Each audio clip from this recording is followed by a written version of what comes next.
Que a graça e a misericórdia de nosso Deus estejam junto conosco ao meditarmos nessa santa palavra, a palavra do nosso bondoso Deus. Amém. É sempre muito especial quando a gente tem uma imagem que ajuda a gente a entender uma mensagem. Isso foi muito importante ao longo de toda a igreja cristã. Sempre, em diversos momentos da igreja cristã, as imagens ajudaram a gente a entender um pouco melhor um ensino, uma doutrina. E isso foi muito importante num período especial da igreja cristã, que é conhecido como a Reforma Luterana. E eu gostaria de compartilhar essa imagem com vocês. Alguns talvez já viram, em alguns momentos eu já até trouxe para vocês, eu acredito que até de um momento do culto. Essa é uma imagem de Lucas Cranach. Não sei se vocês já ouviram falar desse nome. Ele foi muito importante no período da Reforma. Muitos diziam que Lutero trouxe a Reforma no sentido de palavras e Lucas Cranach colocou isso no sentido de imagens. Ele traduziu várias ênfases, várias doutrinas muito importantes da Reforma Protestante, da Reforma Luterana. E esse quadro é chamado de Lei e Evangelho. Dá para até entender um pouquinho quando a gente olha para ele, né? Lei e Evangelho. De um lado está a lei de Deus. Aí a gente não vai entrar em todos os detalhes aqui, só para vocês chamarem atenção. Metade da árvore tem os galhos secos e tem vários elementos ali que reforçam a lei de Deus. Nos seus três sentidos, para trazer ordem no mundo que a gente vive, para nos chamar ao arrependimento, para olhar para nós e reconhecer que nós somos pecadores e também para nos conduzir na palavra, nos mandamentos, a fazer aquilo que Deus deseja, a vontade de Deus. Mas por outro lado, a gente tem vários elementos que reforçam o Evangelho, até as folhas vivas, e aí a gente tem dois momentos, né? A crucificação de Jesus e a gente tem também o túmulo vazio, que é Jesus ressuscitado. A gente não precisa entrar em todos os elementos aqui, mas eu quero destacar um elemento que para mim é interessante, que resume justamente esse texto, o texto de Números. Vocês conseguem identificar aonde está representado ali a história que a gente acabou de ler de Números? Eu vou trazer um pouquinho mais perto. Perceberam?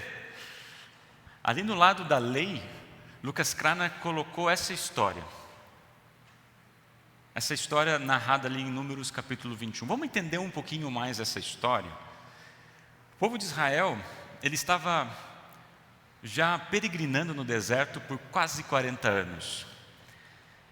Eles sim, tinham sido libertados do Egito, daquela escravidão que já tinha durado quase 400 anos. Muita coisa tinha passado, muitas aflições, muitas dificuldades. E a primeira geração, poderíamos dizer que praticamente já tinha ficado pelo caminho. Mas agora é hora de levantar o acampamento, porque Canaã já está à vista. Depois de 40 anos andando em círculos, parece que agora eles vão ter a oportunidade de chegar na terra prometida. Então eles vão em direção, saem do lugar onde eles estavam e tem que passar por Edom. Só que chegando em Edom eles não podem passar por ali, eles têm que de novo fazer uma volta. Tem que de novo andar em círculos.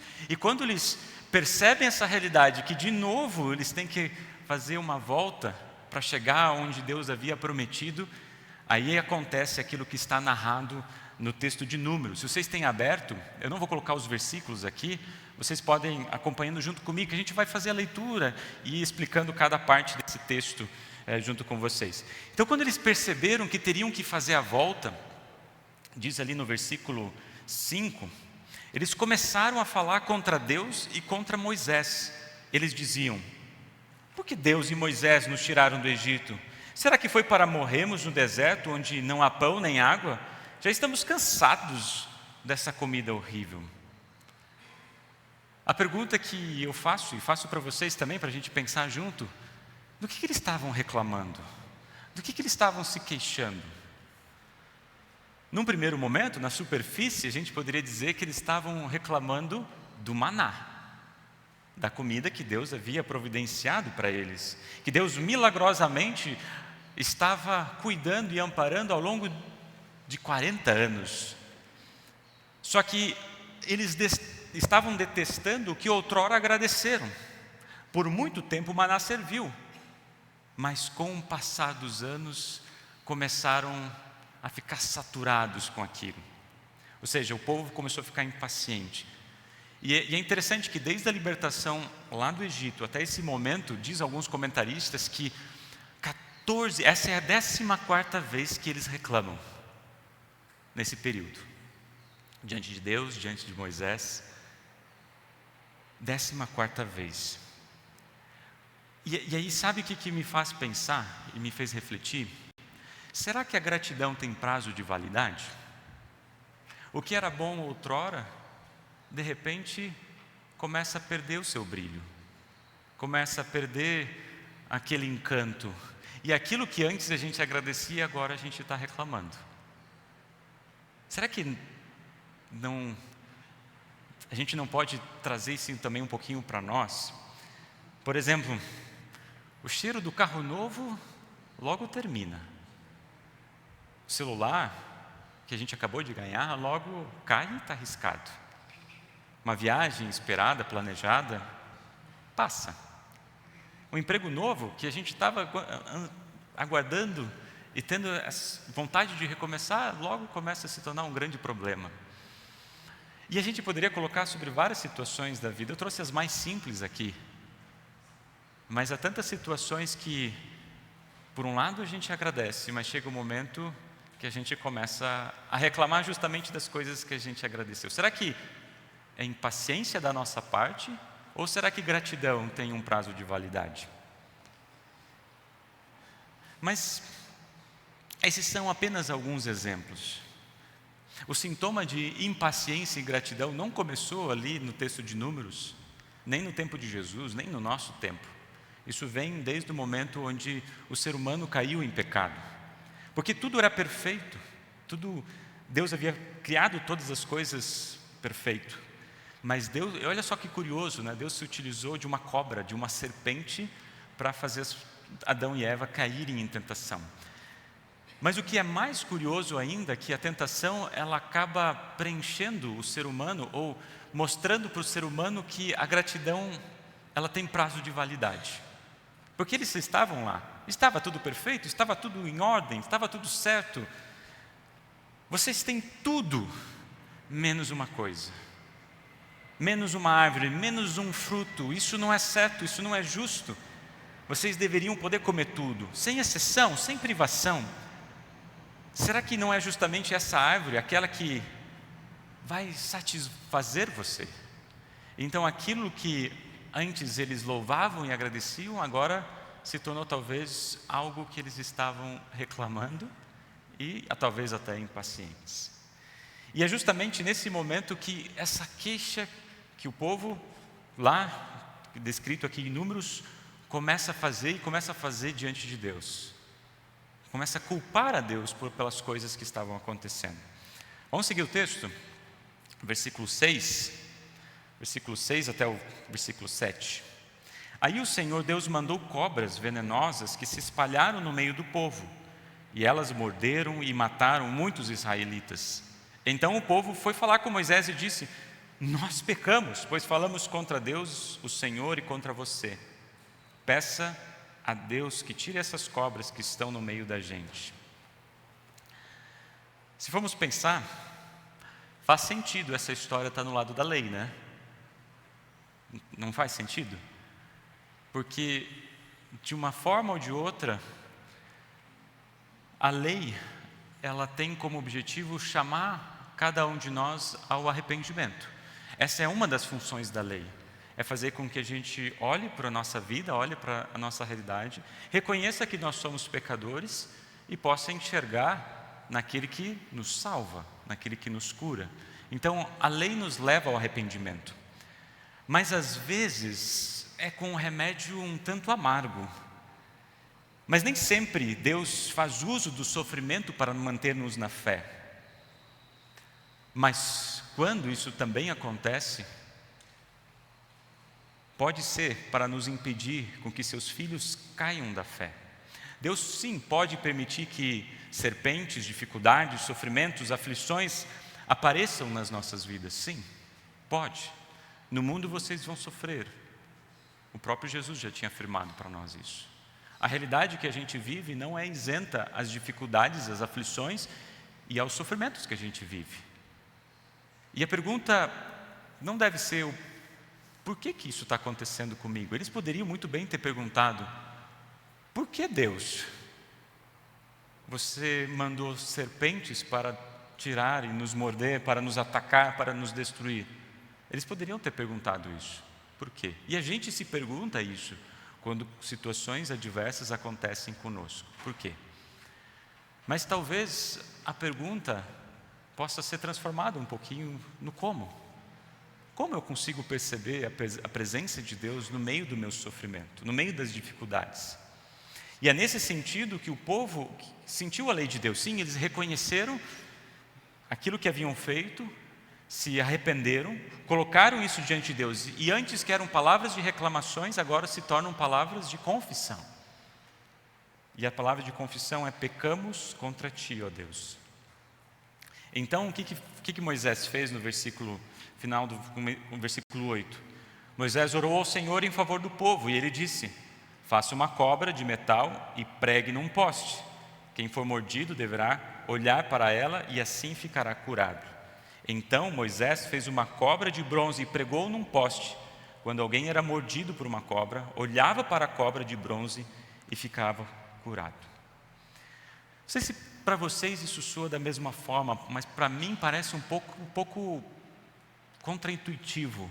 Não parece lógico. Parem para pensar. Aquilo que estava tirando a vida deles foi justamente isso que os curava. Não é mesmo? O povo estava sendo picado, mordido pelas cobras. E Deus pede para Moisés fazer uma cobra de bronze para colocar no alto, e todos aqueles que olhassem para essa cobra eram curados. É como se a gente dissesse hoje: a gente pede paz para Deus, mas Ele nos dá calamidades. Eu peço saúde, Ele nos dá doença, um câncer. Eu peço prosperidade e Deus nos dá desemprego. Eu peço sinais e milagres, Deus nos dá pão, água, pão e vinho, água, ceia, batismo. Parece que Deus, de uma forma ou de outra, no silêncio, nas lágrimas, nas aflições, na sua ausência, Ele está presente, com bênçãos escondidas, com gestos de amor imperceptíveis, embora concretos.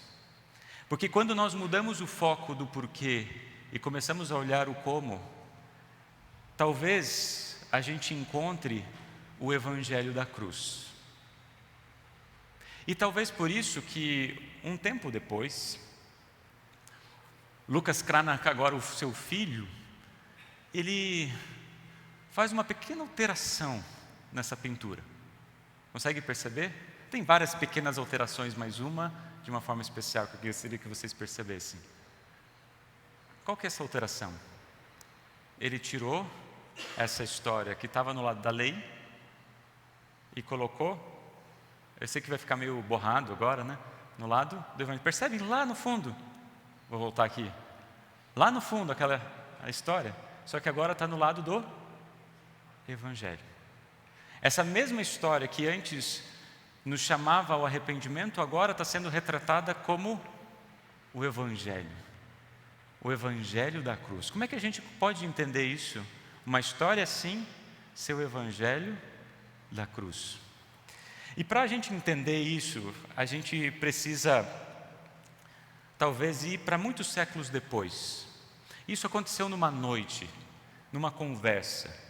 Um senhor chamado Nicodemos, conhecedor do Antigo Testamento, das Escrituras, a forma como ele agia, a forma como ele vivia é de uma maneira irrepreensível, porque ele vivia de acordo com os mandamentos de Deus, de uma maneira que não tinha como falar contra ele.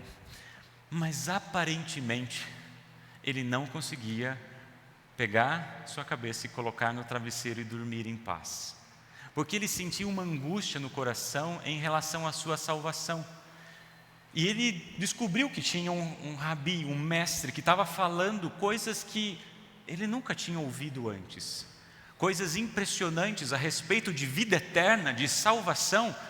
Então ele vai na calada da noite para ouvir esse mestre falar: como eu posso ser salvo? Como eu posso ser salvo? Nasça de novo, disse Jesus. Mas como eu posso nascer de novo? Será que eu preciso voltar para a barriga da minha mãe? Não, você precisa nascer do alto, nascer do Espírito, da água e do Espírito. E antes de Jesus dizer as palavras que são as mais queridas para nós, as mais evangélicas, porque Deus amou o mundo, Deus amou Mateus, Deus amou a cada um de vocês, tanto que deu seu único filho para que todo aquele que nele crê não pereça, mas tenha vida eterna. Antes de ele dizer essas palavras que reforça a vida e salvação, a gente encontra um resgate do Antigo Testamento. E as palavras: como Moisés levantou a serpente ou a cobra no deserto, o Filho do Homem também vai ser levantado. O sinal da serpente ou da cobra era o próprio Jesus.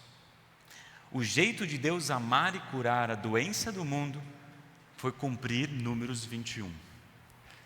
E a pergunta que eu faço para nós, para a gente pensar, e essa mesma pergunta que os jovens logo depois do culto vão ter a oportunidade de refletir também: em que sentido Jesus é como a serpente de bronze? Em que sentido Jesus se relaciona com a serpente de bronze? Talvez, se a gente olhar para o Novo Testamento, o apóstolo Paulo vai nos explicar isso. Quando lá em 2 Coríntios, capítulo 5, versículo 21, a gente ouve: em Cristo não havia pecado. Em Cristo não havia pecado. Mas Deus colocou sobre Cristo a culpa dos nossos pecados para que nós, em união com Ele, vivamos de acordo com a vontade de Deus. Em Cristo não havia pecado, mas Deus colocou sobre Cristo a culpa de todos os nossos pecados, para que nós, em união com Ele, possamos viver uma vida de acordo com a vontade de Deus. A serpente colocada, ou a cobra colocada no alto do poste, vem a nos lembrar, vem a representar e a simbolizar algo que havia acontecido muito tempo antes, a queda em pecado. É um símbolo de desgraça, do mal. E as pessoas, quando eram curadas, elas lembravam do sofrimento e da angústia que haviam sofrido ao serem picadas por essas cobras. Jesus nunca foi a representação do mal ou do sofrimento, mas quando ele se coloca na cruz, diz o apóstolo Paulo que ele carrega todo o nosso sofrimento. Ele carrega todas as nossas dores. Ele carrega todas as nossas angústias. Ele carrega todo o mal. Ele carrega todos os nossos pecados para pagar, para vencer. Ele assumiu o que todos nós merecíamos receber. Ele carregou sobre si o que era nosso, para que nós nunca mais precisássemos passar por isso, pela cruz. E quando olhamos para a cruz, é interessante, porque assim como as pessoas que olhavam para a cobra que picava e lembrava da dor e sofrimento, quando a gente olha para a cruz, a gente não consegue ver outra coisa além de dor e sofrimento, não é mesmo? Só que no meio da dor e sofrimento é o Evangelho, porque a gente percebe que lá Cristo fez algo que nós não podíamos fazer, e Ele nos dá de presente de misericórdia uma graça, um perdão que nos faz ser curados. Ele tira todo o mal, todo o pecado e nos dá diante de Deus, nos coloca diante de Deus como pessoas aceitáveis e prontos para desfrutar uma vida santificada. Adão e Eva foram picados por essa serpente. Nós fomos picados. Mas se vocês perceberem nessa imagem, tem algo que Cristo fez na ressurreição. Onde está a serpente nessa imagem? Consegue perceber? Jesus vem e esmaga a cabeça da serpente. Perceberam isso? Em outras palavras, Jesus vem para destruir, para vencer. Ou seja, Jesus transforma o que antes era morte para nós em vida. O que antes é o pecado que a gente comete constantemente em perdão. O que antes a gente só tinha a possibilidade da condenação em salvação. É isso que Deus faz por nós. E o último detalhe que gostaria de compartilhar com vocês é justamente aquilo que Moisés diz aqui em Números, capítulo 21. Olhem para a serpente no alto que vocês serão salvos. Olhe para a serpente que vocês serão salvos. A cura, ela era oferecida com o olhar. Com o olhar. No meio de um contexto que religiosidade legalista que a gente vive, e legalista não tem nada a ver com a lei de Deus. Legalista é você transformar o evangelho em lei. Deixa eu dar um exemplo. Algo legalista seria se Moisés tivesse dito para aquelas pessoas: olha, na sua fraqueza vocês precisam se arrastar, subir no poste, e quem conseguir encostar na serpente de bronze, esse vai ser salvo. Somente aqueles que merecerem, que fizerem o possível, conquistarem as coisas, é que vão ser salvos. Isso seria uma pregação legalista. É transformar o evangelho em lei. Mas o que Moisés fala, não. Olhe, confie, dependa. Porque é assim que eu ofereço a salvação. Olhe para mim. Se vocês forem perceber bem, no lado do evangelho, aonde que aquele homem está olhando? Está olhando para a cruz, está olhando para Jesus, está olhando, e aquele que está ao lado é o profeta, é o pastor, que com o dedo na palavra aponta para Jesus. Aponta para Jesus. Do outro lado, no lado da lei, se a gente olha apenas para a lei e para a nossa vida, o que acontece? A gente sai correndo, desesperado. O que Deus convida a cada um de nós, olhe. O remédio em Números, capítulo 21, foi recebido apenas com o olhar, apenas na confiança. Porque é para todo mundo, é para todos nós. Ainda hoje, na nossa vida, a gente acaba sendo levado a uma religiosidade legalista, a pensar que precisamos fazer algo para ser salvo, que precisamos escalar o poste, que precisamos ser melhores versões de nós mesmos. E muita gente está se sentindo pesada e culpada por isso. Talvez assim como Nicodemos, que era irrepreensível na sua vida, mas não conseguia dormir em paz, porque não tinha paz no seu coração em relação à salvação. Ainda não se sentia bom o suficiente para merecer a graça de Deus. E a palavra do Senhor nos convida a olhar, a confiar no consumador da nossa fé. Queridos, para finalizar essa nossa breve reflexão, eu gostaria de trazer o Salmo 107. Você lembra o Salmo 107? Ele fala de um versículo muito conhecido, né? Deem graças ao Senhor, porque Ele é bom e o seu amor dura para sempre. Em que situação a gente usa esse salmo no nosso dia a dia? Nas nossas refeições, não é? Antes de a gente ter uma refeição, a gente ora. Obrigado, Senhor.